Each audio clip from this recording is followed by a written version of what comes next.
Welcome back. It's your boy, the Canologist. Yeah, but like I was saying, we're just doing Journey level 60 Hunter, doing salamanders, chilling.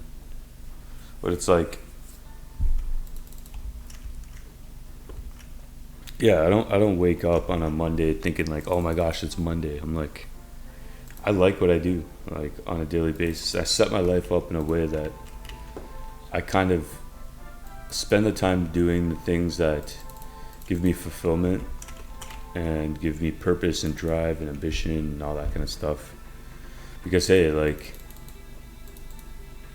you don't always get the chance to do what you love, right? Some people go their whole lives finding out, hey, maybe I don't like fucking playing golf. Maybe I like hockey, right? Or maybe I like soccer or something else, right? Like, but you never know until you try. And like a lot of these people come on here giving you advice on what you should do, whereas what I like to do is I like to lay out all the options for the person.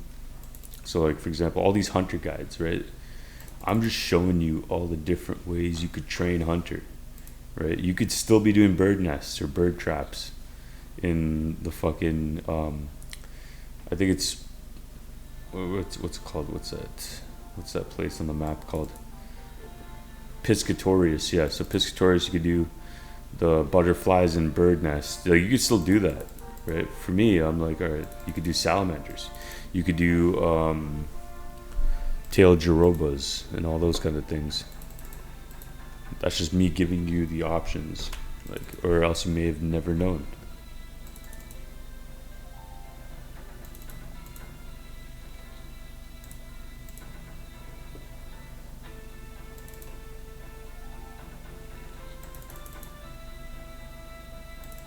And I'm only going to level 60 right now.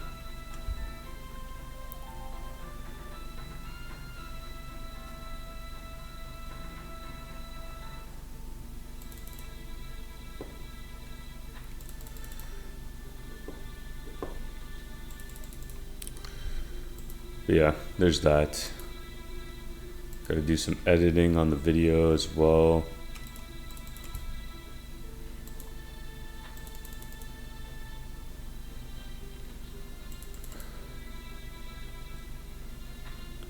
Surprisingly, YouTube Studio has like a bunch of good stuff.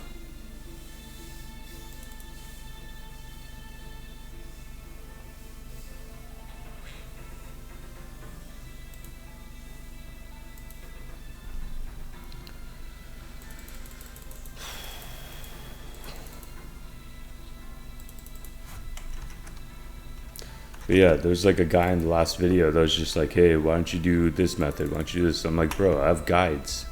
Like, it's not all about efficiency, man. Sometimes people want to enjoy the game and try everything that they could try. Change up the scenery, change up the locations, change up the, you know.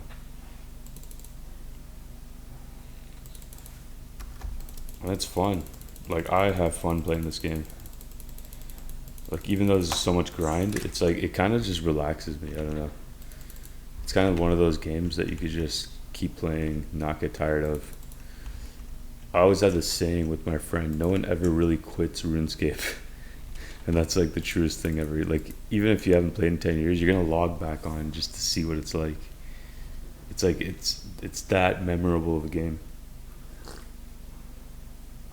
So shout out to Jagex. Wonderful development, wonderful features, wonderful gameplay. The only thing I didn't like that Jagex did was they made that 2010 update to RS3, which everyone who had 99s in the old school game lost all their progress, had to start again. It was really annoying. But hey man, they're learning now. Like, now they have their separate game, and they're like, maybe we shouldn't get rid of OSRS because everyone plays it for the OSRS portion. No one's playing RS3, bro. Let's be honest. People that are playing just didn't want to restart. The people that are on OSRS are the actual RuneScape fans because we're playing the original game, not the hardcore original, but like as close to it as you could get with the gameplay. This is the kind of pixely, like, it's not perfect. It's like, one could even argue it's shitty, But that's the appeal of the game. Like, we don't want it to be good. We don't want it to be like Unreal Engine with fucking 4K quality. No, I want the shit quality, bro. That's what makes it addicting. Like, every flaw about the game makes it more fun.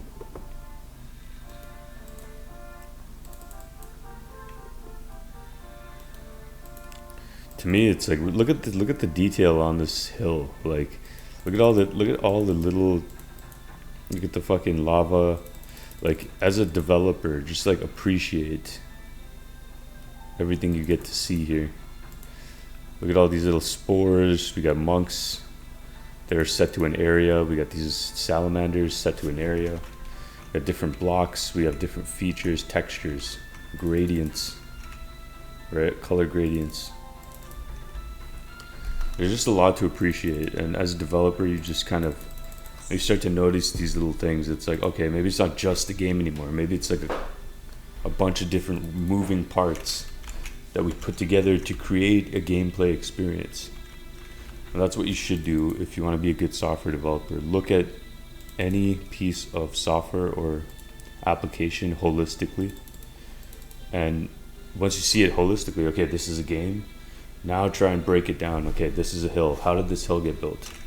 They probably have gradients, colors. They have certain rules around how you could get this texture to be 3D looking. See what I'm saying? And then once you're conscious of these parts, then you can design your own systems. Then you can design your own functions, methods, objects. You can define your own webhooks. You can define your own formatting, your own infrastructure. Right, your own distribution systems, load balancing systems, how many people are on the app. If I go to logout, world switcher, what does it mean when there's 418 people in the PvP arena? What kind of rules does it need if you're in PvP, right? Like, be conscious of these different little details, because everything counts, everything matters. In programming, there's no thing that you do that, like, everything you do has to have some sort of function or purpose. Like, nothing just works on its own over here. It's all deliberately programmed for a reason. Because computers only know what you tell them, right? So odds are, if there's a feature, someone put it there for a reason. And it's like, it goes back to even like Pokemon Red, right? The developers went rogue and just added Mew as a special event to the game if you did a glitch. It wasn't even supposed to be in the game, right? But it was deliberately put there, and you could only know if you really dug into it, which is really cool. That's what makes these games legendary. That's what enriches the gaming experience. We're approaching level 60. It's really, really close.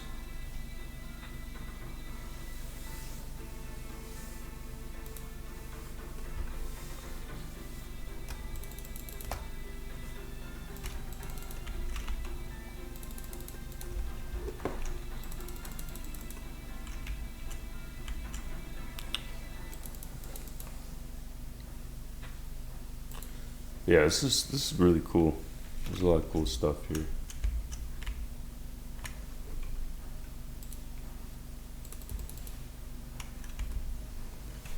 This looks like some wilderness area.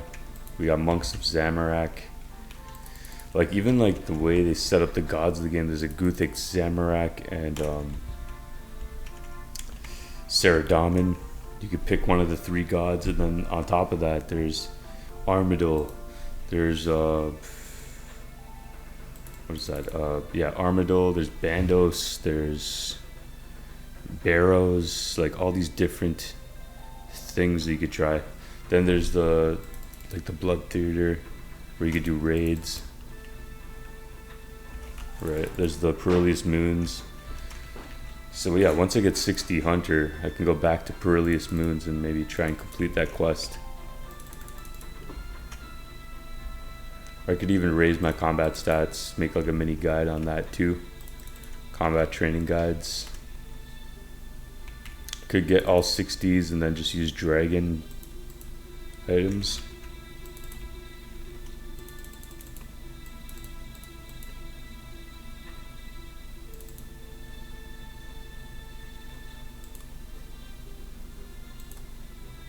But it's nice, honestly, it's nice. To me, like, I'm having fun.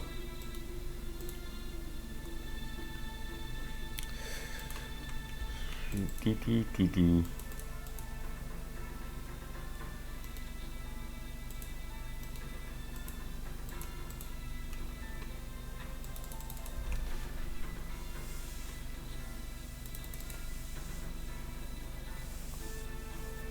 $270 experience per salamander. Fantastic.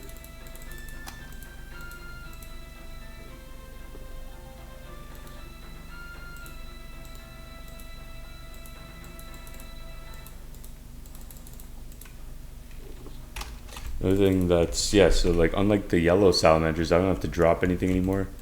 I don't have to get water skins, so I can just collect more salamanders per inventory at 50 EXP higher. Right, so it just works out to be better.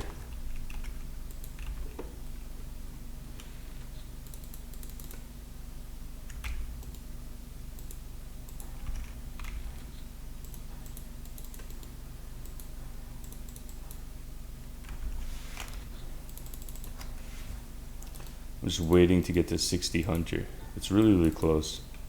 It's really fast too. Didn't take too long. And then I can make other parts of Pearliest Moons. Could also do a combat guide, just get 60s all around. Meet their minimum level requirements. Because that way I'm healing the most I can, and then I'm also like using gear where I have a better chance of landing hits and defending hits.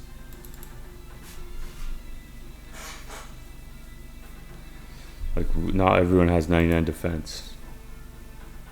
Not everyone wants to train defense. Right? Like, to me, if you already have 99 range, just train defense via Chinchompas. Because, like, you get that widespread area of damage. They call it AoE, area of effect. Where it'll explode and hit, like, 8 other people, 9 other people in that area. So if, like, you're PKing or something, or if you're just hunting or going to Ape Toll, those Chinchompas have spread damage. Like, I think Oda Block was doing one where he got a bunch of the users, so he got a bunch of his chat to stand in the house for his house party, and then he was just training barrage with the people there, right? Because it's really good EXP because of the widespread damage. So if you have like 1,000 people that are just lounging around, it's like, hey, let me just train barrage on you guys, and then, you know, like, I could get 300k EXP per hour.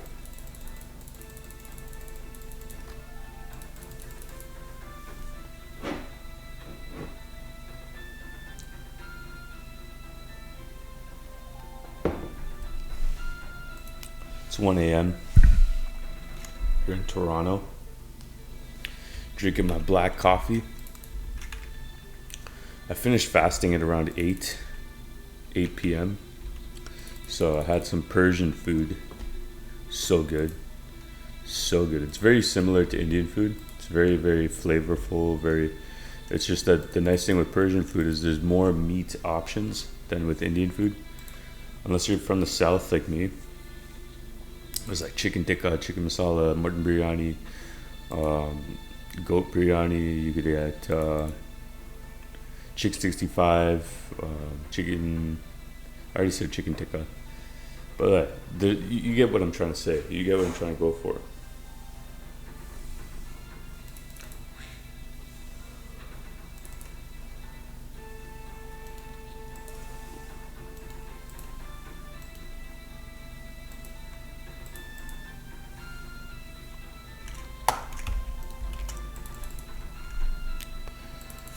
The thing with Indian food though is there's a lot of variety in terms of flavor because there's so much spice.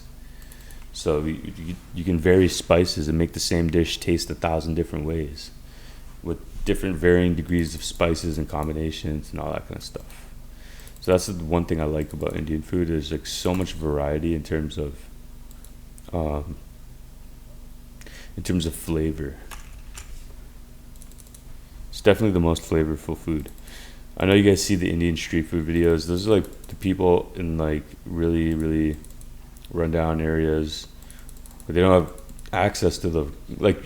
They're people being like, "Yo, how come he's not wearing gloves, bro? It's a third world country, and they're in an area where they don't have access to all these facilities and things." It's like, okay, they're all just trying to make ends meet. So it's like those videos shouldn't. I get how they give the perception that it's like all the food is like weird and shit, but like the food is delicious, bro. Like I'm going to places where it's all properly like they're sourced from a good butcher, all the meat, like everything's good, it's all clean, you know. Like a clean biryani is like, oh my god, it's so fucking good. Chicken biryani, I like mutton biryani and goat personally. I also love me some chicken, don't get me wrong. I love me some chicken, bro.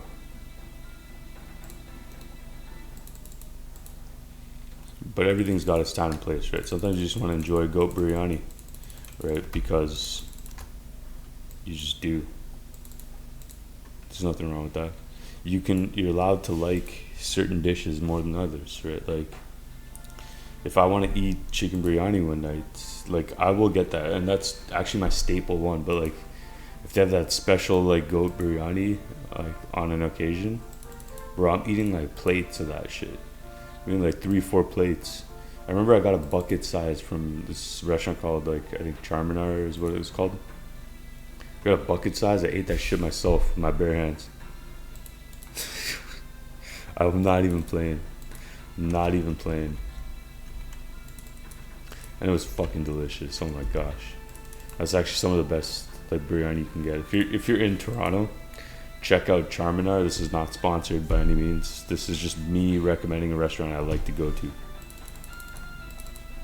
It's like honestly, I believe like if something's good, you should word of mouth pass that around. It's like you don't, and it's more authentic that way. Like imagine like someone that was sponsored to say that. Like it's like okay, but you're only saying that because you're sponsored to. It's not because you genuinely loved it. It could be, but like now that we like now that the perception is that you sponsored for it, we know of course you're gonna list that restaurant, right? But like when someone's just authentically recommending it, it's like okay, this person would go out of their way to eat here, sponsorship or not. Like food is food, man, and good food deserves a shout out, which is why I'll always plug Charminar.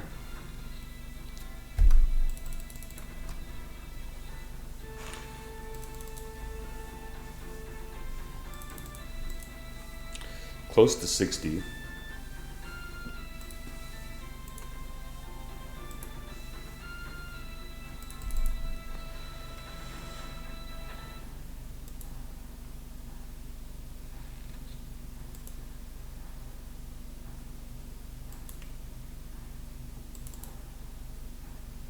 Whoever gets on the trap first, I need 2 more salamanders.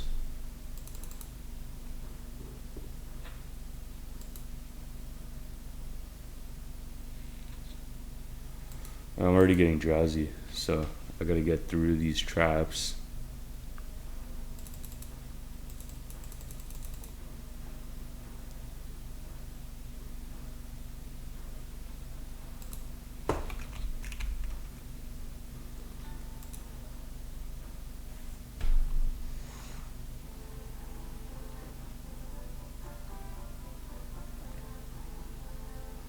I need 1 more salamander.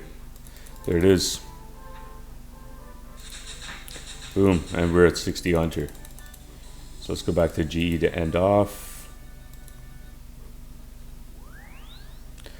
Boom, we're in the GE.